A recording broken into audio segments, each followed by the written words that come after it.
Josias, vamos entender. Você acha que há algum risco dessa delação de Mauro Cid ela ser cancelada como deseja Bolsonaro?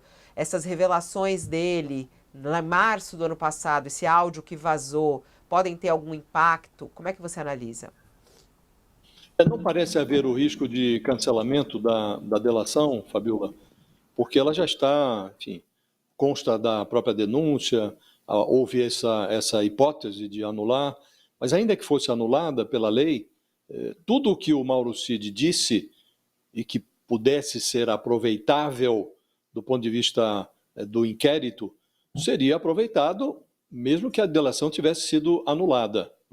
Não foi anulada, houve dois momentos críticos em que essa hipótese foi cogitada. Um desses momentos foi quando veio à luz esse áudio que nós acabamos de exibir, né? E, a meu juízo, foi muito mal explicado, essa história foi muito mal explicada, porque apareceram esses áudios nas páginas da revista Veja, e aí ele foi chamado, intimado a dar explicações, e, não, isso aí foi um desabafo, numa conversa com um amigo, mas não lembra quem era o amigo, e ficou por isso mesmo. Ele desdisse o que dissera nas gravações e o dito foi dado como passou por não dito e seguiu o barco. Depois, em novembro do ano passado, a Polícia Federal começou a descobrir coisas que ou não haviam sido reveladas pelo Mauro Cid ou até contradiziam, ou colocavam em contradição coisas que ele declarava, né? E aí a Polícia Federal recomendou formalmente, fez um ofício ao Supremo, olha, tem omissões e contradições graves e é preciso cancelar a delação. Como disse, se a delação fosse cancelada, tudo que o Mauro Cid revelou e que foi útil à investigação permaneceria nos autos. Não anula o que já tinha sido confessado, né? Mas o Alexandre de Moraes convoca o Mauro Cid novamente para uma audiência, dessa vez uma audiência presidida por ele próprio. O próprio Alexandre de Moraes presidiu a audiência. E a certa altura ele disse claramente ao Mauro Cid, falou, olha, vou ser franco como sempre sou. Ou você se reconcilia aí com a verdade e diz coisas que está sonegando, ou pode haver a decretação de prisão preventiva, a rescisão do acordo de colaboração premiada, com efeitos não só para ele, Mauro Cid, mas também para o pai dele, para a esposa dele, para a filha dele, né? Então o Mauro Cid tremeu nas bases e aí ele revelou coisas que não vinha revelando, inclusive sobre encontros que teve com o Walter Braga Neto, o vice do Bolsonaro, e aí disse coisas que, de novo, foram além do que ele dizia e até contradiziam o que ele já havia revelado, né? E aí estão dizendo agora, torturou, o Alexandre de Moraes torturou o Mauro Cid. As palavras do Alexandre de Moraes, de fato, foram duras. Agora, o ministro não fez senão lembrar ao delator que a lei da delação, isso está em lei, tem um roteiro, um rito que precisa ser observado, e a lei estabelece que, uma vez formalizado o acordo de colaboração, não basta ao colaborador responder a perguntas dos investigadores. Ele não tem que responder, ele tem que dizer tudo o que sabe, espontaneamente. Ele tem que contar tudo que tem cheiro de crime, e crimes dos quais ele tenha participado ou tenha tomado conhecimento, ele precisa revelar. E não era o que o Mauro Cid estava fazendo, né? Então, ele aí se reposicionou em cena, revelou o que escondia e a delação foi mantida, o acordo foi mantido. Agora, a questão é saber como será a premiação, Fabiola. Isso ocorrerá no final do processo. Aí os ministros do Supremo vão sopesar o quão efetiva foi a delação, o quão útil foi a delação, quão expressivas foram as revelações para o curso da investigação, e aí vão decidir qual é o tamanho do prêmio do Mauro Cid, dos seus familiares, e como disse, o Cid pediu que seja perdoado. Não, nada seria imputado a ele, nem aos familiares, ele sairia limpo dessa história toda. E, no caso de haver uma condenação, que fosse só a 2 anos.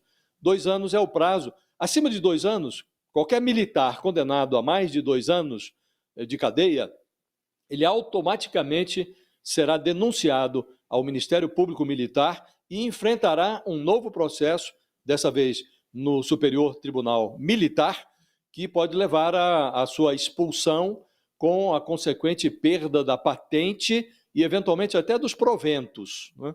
No caso do Mauro Cid, se a pena dele fica do tamanho que ele quer, 2 anos apenas, aí ele vai responder internamente ali um processo de justificação, pode até ser excluído dos quadros das Forças Armadas, mas mantém o soldo normalmente, mantém a patente, então para ele convém os 2 anos. É preciso saber se vale a pena dar a ele o que ele deseja, né? É preciso, diante desse vai e vem, dessas hesitações, ver se ele merece um prêmio desse tamanho, Fabiola.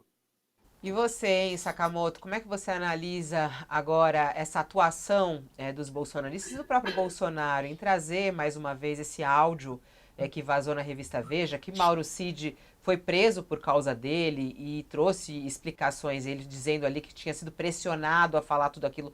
Você acha que há algum risco dessa delação ser anulada?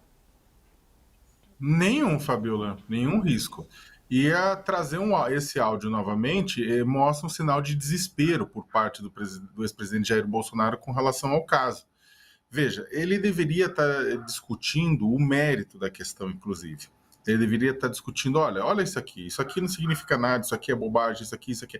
Não, o que ele está fazendo? Ele está tentando deslegitimar a acusação, falando, olha, ele foi pressionado pelo juiz, pelo promotor, a pessoa vai ser mesmo. E não tenha dúvida nenhuma, na hora que começar a liberar os vídeos, e vai ser liberado os vídeos do depoimento, porque a defesa tem direito a acesso a esse conteúdo que embasou a denúncia depois que a denúncia foi feita. Isso aí faz parte da democracia brasileira, coisa que talvez não existiria se tivesse tido o golpe de Estado de sucesso, mas hoje podemos ter acesso ainda a isso, e eles terão acesso, não tenha dúvida nenhuma que vão produzir um monte de videozinho, vão distorcer aqui, vão distorcer ali. Quem assistiu o vídeo inteiro, e aí eu sugiro que quem tiver dúvidas assista o vídeo inteiro, vai ver o seguinte, vai ver pressão, da mesma forma que houve pressão em outros julgamentos famosos, do Mensalão, do Petrolão, Lava Jato, né? Tudo houve a pressão do juiz, a pressão do promotor, para que a pessoa não minta, principalmente numa testemunha, né, que prometeu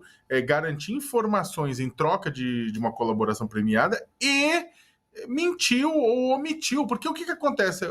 Havia os depoimentos, depois descobria-se outra coisa diferente que ele não tinha falado. Aí o advogado da defesa do Mauro Cid vinha e falava, mas teve até um caso, não sei se vocês viram, né? Eu falei assim, mas não foi perguntado.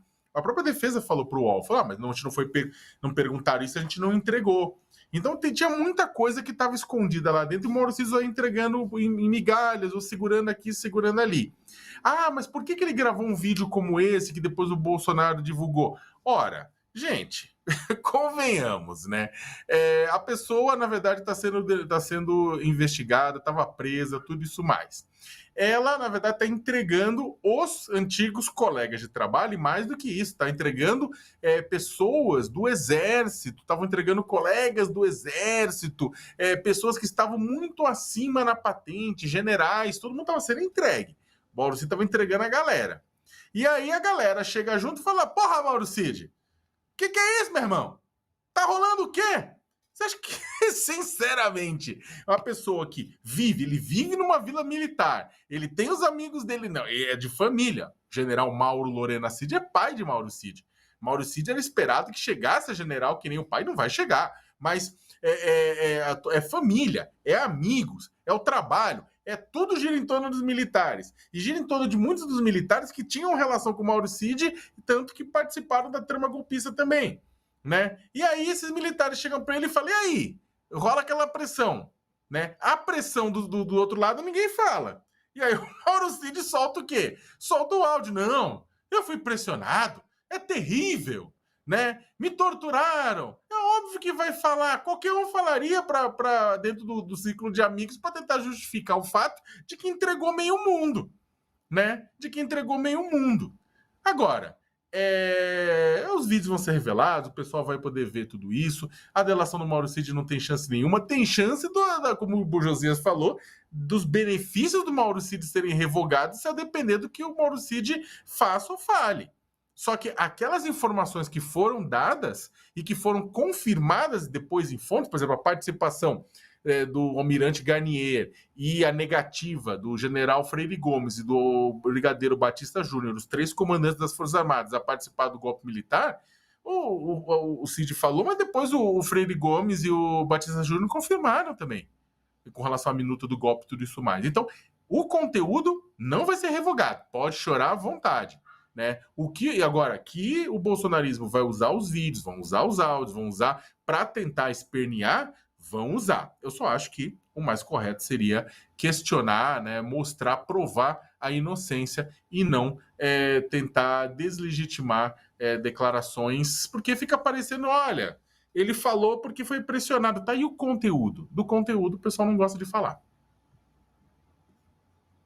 Esse é o ponto, né, Sakamoto? Aliás, né, tá todo mundo pesquisando, né? O que te chamou mais atenção do conteúdo nesse sentido da delação do Mauro Cid? Você que se debruçou nisso também. Qual é o conteúdo que é mais grave? Tem como... Você tem claro assim na tua mente, não? Qual é o mais forte? Fabiola, eu acho que é o seguinte, é claro que do ponto de vista da violência, né, de tudo isso mais, as questões relacionadas aos planos, né, aos planos para você poder depor de forma violenta ou atacar de forma violenta líderes eleitos, né, é sempre muito forte. Só que eu ainda acho que a parte mais forte, que a parte mais dura de tudo isso, foi a questão das reuniões no Palácio do Planalto.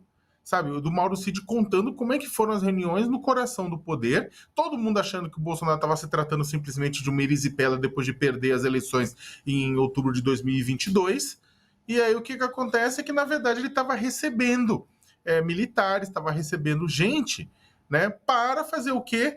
Para tentar trazê-los para dentro do processo golpista, para receber informações de militares envolvidos, inclusive, em planos em planos de plano para matar Lula, plano para matar Alckmin, que os militares estavam envolvidos, né, com relação a isso, e foram visitar o Bolsonaro, os militares, a cúpula das Forças Armadas, que foi também, mais uma vez, visitar o Bolsonaro para tratar disso, né? E houve a negativa da Aeronáutica e do Exército e a positiva da Marinha com relação a isso. Essas reuniões eu acho mais chocante, Fabiola. Porque é o seguinte, no Planalto, não, desculpa, no Alvorada, no Palácio do Alvorada. Eu tava lá, o Bolsonaro, o pessoal, e aquilo virou um QG. A sede, o palácio, que é a residência oficial da Presidência da República no Brasil, se transformou na sede da organização do golpismo. O golpismo estava sendo gestado no prédio público e a delação do Mauro Cid coloca isso. E isso eu acho muito chocante. Óbvio mas você queria que o Bolsonaro fizesse aonde? Eu sei, mas quando você vai relatando e esse entra e sai, e esse vai e vem, e esse entra general, sai almirante, para discutir golpe de Estado, né? É muito chocante, Fabiola. Eu acho até mais chocante do que qualquer outra coisa que ele colocou.